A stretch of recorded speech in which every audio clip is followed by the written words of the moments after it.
One of the things that really surprised me, and it shouldn't, right? I'm a believer and I'm a priest, is just the number of conversions that happened along the way of the cross. Catherine Emmerich in this book tells us that the story of the Passion is also a story of conversion for many, many people. As they saw Jesus, as they were watching him, and his silence, right? How he barely spoke. For many people, that wasn't weakness, but that allowed them to be able to pierce into the heart of Jesus, to be able to see his true heart. We know two of the most famous stories of conversion, at least, right? The good thief who says, Jesus, remember me when you come into your kingdom. And the soldier who, after Jesus died, pierced his side with a lance. He said, truly this man was God's son.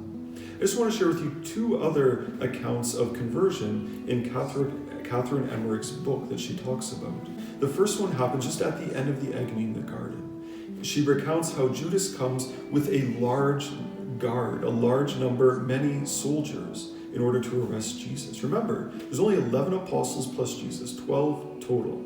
And they're not soldiers, like they're not warriors, they're fishermen. Maybe some of them are tough, sure, but they're not fighters, right? And so why do they come with such a large guard?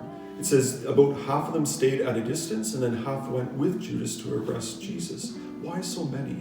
The priests had convinced them they needed a large guard because a number of times they tried to arrest and kill Jesus and he escaped. Somehow he just vanished. Remember accounts where they tried to stone him, but he just kind of passed through their midst. Where they tried to throw him off a cliff, but all of a sudden, he just kind of vanished.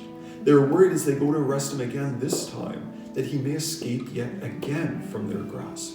And so they send this large guard. And as they approach Jesus, our Lord asks them, who are you looking for? Jesus of Nazareth. He says, I am. And when he says that, they fall to the ground. Maybe we can imagine them getting back up, kind of startled, dusting themselves off. Who are you looking for? Jesus of Nazareth. I am. And again they fall to the ground. This time Catherine Emmerich says they were convulsing, almost like they were epileptic.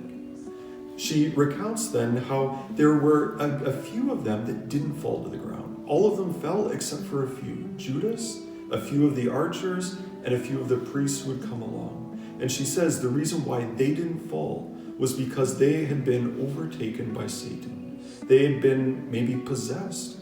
And that possession or that power of Satan allowed them to withstand those powerful words of Jesus, his